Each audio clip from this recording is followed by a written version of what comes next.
Yo, my peoples, what's up? Welcome back to Shelf Stories, the channel that tells tales from games, books, and life. I am your host, Jason. Thank you so much for stopping by for this latest episode of Shelf Help, the series where I give tips and tricks on how to become a happier gamer and a happier person. So the last video I did, posted a couple of days ago, regarded whether you should keep buying games. And the TLDR version of that was, yes, do whatever makes you happy. If you buy games and don't play them, if you just want to buy them for your shelf over here and all that, like that was the kind of the TLDR. I'm against shame, and I'm against, shoulds and, finger wagging and saying, oh, well, if you don't play your games, then you shouldn't be buying more. And that was kind of the intent of the video. Of course, being me, I kind of like branched into different directions. And a lot of good discussion was generated on some of those, directions and those questions that I raised. So thank you so much for giving the time and contributing to the discussion. I really appreciate it. And it inspired me to do another one of these. Wasn't going to do one, but you know what? This is too interesting a topic to let go. The question is happiness. That is the central question, right? What do I mean? What are we talking about? Games make you happy? There's a lot of situations. People posed all these counter examples of where games don't bring happiness. So what are we talking about here? So happiness is definitely a discrete definition in psychotherapy. And I wanted to break that down.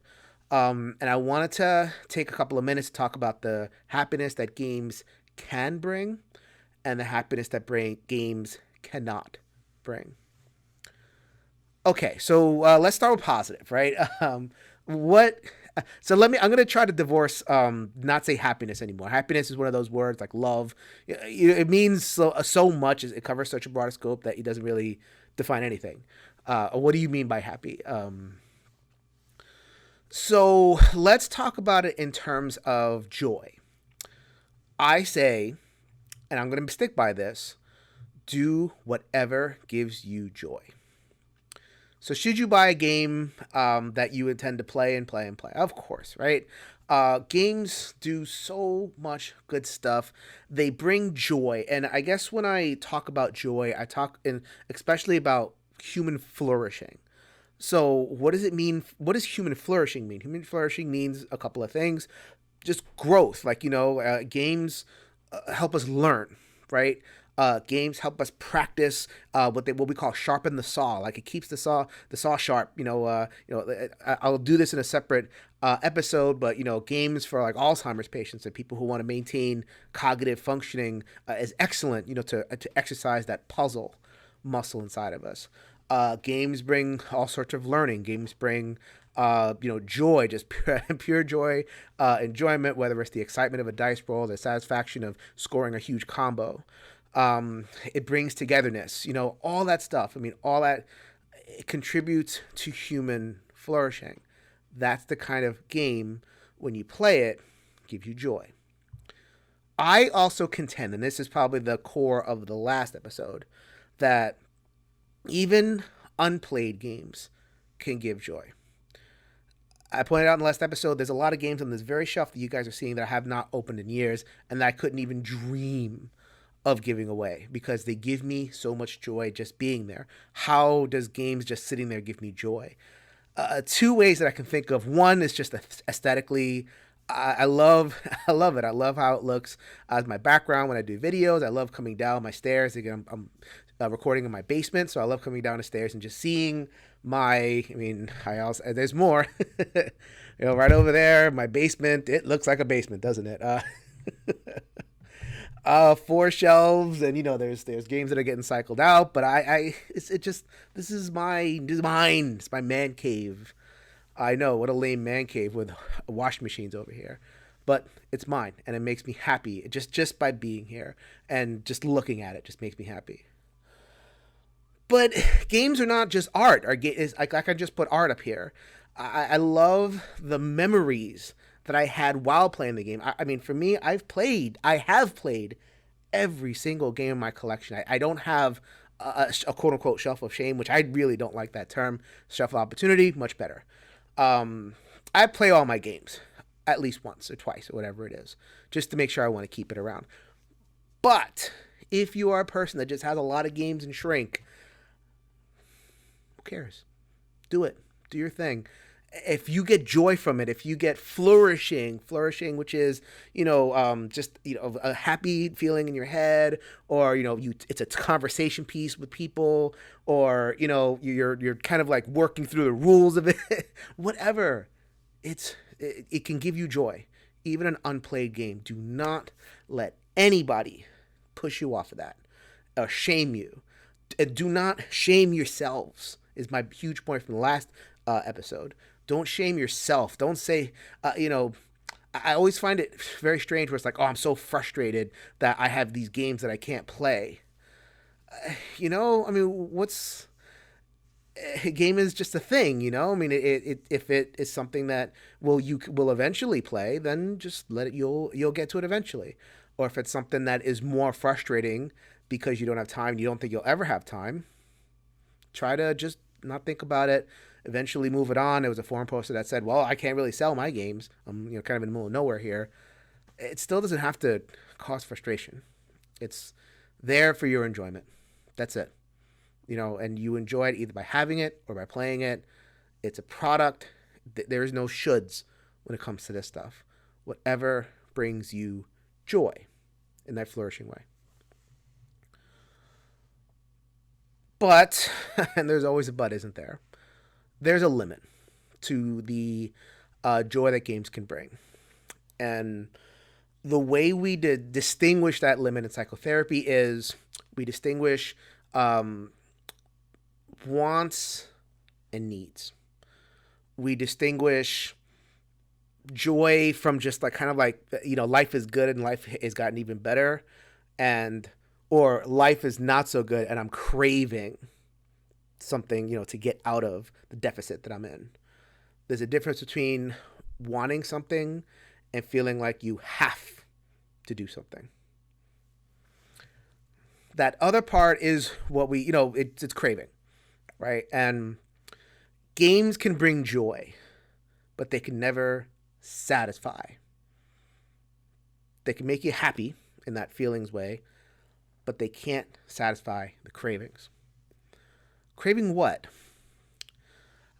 I hear a lot of discussion, especially with the current Kickstarter climate, about FOMO, right? Fear of missing out. I get it. It's a fairly accurate term, but I'd actually rather call it the craving to belong. The craving to be a part of, be with the cool people, enjoy what they're enjoying. That's a craving. That's like, it's gone beyond want. It's now like it's causing distress to not be. And that's how you could tell the difference, right? When something is cool and then you get a bonus on top of it. Yeah, okay, I like this sundae and there's a cherry on this sundae. Wonderful. But when there's a deficit, and especially when someone right there has something, this is a psychological study. It's like, when people have the same things, everybody's cool, but when one person has the cooler thing, then everybody else starts to get a little bit of, ooh, I want what he has or she has, and I want what they have.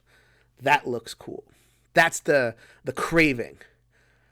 A game or a game purchase can never satisfy that craving. All you will do is you'll put yourself on what we call the hedonic treadmill. That you get that little like kind of bit of relief when you buy the game that lasts about 30 seconds, and then we're on to the next thing. Treadmill. Maybe that individual purchase will make you happy, and that in a deeper way, but it won't satisfy. There likely will come another chance, another project, another conversation where people are talking about something that you don't have. That becomes a craving. That becomes that, ooh, it stings a little bit. It's like, I gotta have that. Buying the game is not the way to treat that. So that's FOMO. Related to FOMO is just kind of the larger idea of consumerism. And consumerism is just a kind of a definition relevant to my practice. It's the seeking of happiness through things. It's the thinking that like there's a product or a medicine, something physical that I can buy that will provide me with happiness. And that's kind of how our society runs, is how we've churned through products. It's almost like, these people want us to be sad and miserable. Like, oh, you're ugly, here, have some lipstick. Oh, you're not so smart, here, have a tutoring class, or have, you're kind of not cultured, are you, here, have some, culture, or read some books. And you want to be part of your friends, don't you? So like, it's that churn in society that just like that it basically puts us on the treadmill of like, you are not happy, you're not happy, you're not happy, buy this, buy this, buy this. And games unfortunately fit squarely into that treadmill. It's not unavoidable. There is a difference between buying a game for your joy and buying a game to satisfy a craving. And that difference isn't very clear. It's not like I can draw a line between the two. In fact, if it was that easy to draw a line, I wouldn't have a job. That's what psychotherapy is. Psychotherapy is, or part of it is, separating the wants from the needs, separating the joy and the flourishing, unleashing the joy and the flourishing, and dealing with the shameful and the negative stuff. So that's what I'm going to offer. I think that check in with yourself. When when you are going to buy that, you have the buy finger, and that trigger finger is about to buy. Check in with yourself and really ask yourself: am I buying this out of joy, or am I buying this to satisfy a craving? Games can bring joy; they cannot satisfy cravings. You might not know in the individual decision, but constantly check in on yourself. Check in on yourself over the long term. Does your collection bring you joy? Like, check in on it. Sometimes I'll just come downstairs and just like take it all in, like almost like meditate on my collection. And does this current situation bring me joy?